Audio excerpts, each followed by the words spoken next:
Le message du gouvernement était net ce mardi à Yaoundé, le Cameroun a résisté. Depuis des années, face à une accumulation des chocs, l'économie a tenu. Mais résister ne suffit plus, il faut maintenant accélérer pour viser l'émergence. Les membres du gouvernement ont rappelé la trajectoire. En 2020, par exemple, beaucoup d'économies ont eu un taux, de croissance négatif. Mais le Cameroun, même si c'était proche de zéro, avait réalisé un taux de croissance positif. Donc en réalité, il y a la résistance. Seulement, nous ne devons pas nous complaire à la résistance.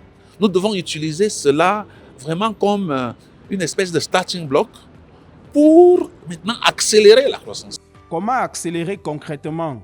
3 leviers prioritaires ont été pointés par le gouvernement. Premier levier, l'investissement public. La SND 30 fixait un objectif de 40% du budget de l'État consacré à l'investissement. Aujourd'hui, on plafonne autour de 22 à 23%. Sous contrainte de dette et de fonctionnement, l'enjeu n'est plus seulement d'augmenter l'enveloppe, mais de rendre chaque franc investi réellement efficace sur le terrain. Il faut rendre l'investissement maintenant beaucoup plus efficace. C'est-à-dire que chaque franc qui est effectivement investi puisse effectivement se traduire en résultat sur le terrain. Voilà, donc nous pensons qu'avec cela, ça peut booster. Ça, c'est l'un des ressorts sur lesquels nous devons nous tenir pour booster, pour accélérer. Deuxième levier, la politique d'import-substitution impulsée par le chef de l'État. Produire davantage, transformer davantage pour la consommation locale et pour l'exportation afin de gagner des devises. Troisième levier, le climat des affaires. De nombreuses réformes ont déjà été prises. Il faut maintenant les mettre pleinement en œuvre.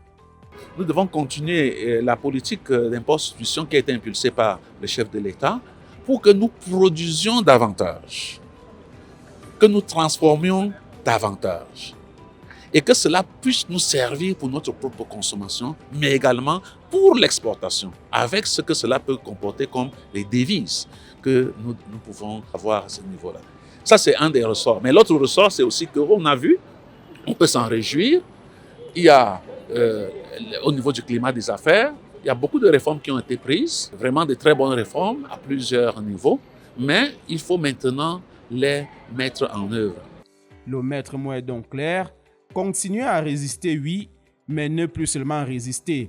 Accélérer la transformation structurelle et anticiper pour que les prochains chocs ne surprennent plus. C'est à cette condition que la résilience d'aujourd'hui pourra devenir l'essor économique du Cameroun de demain.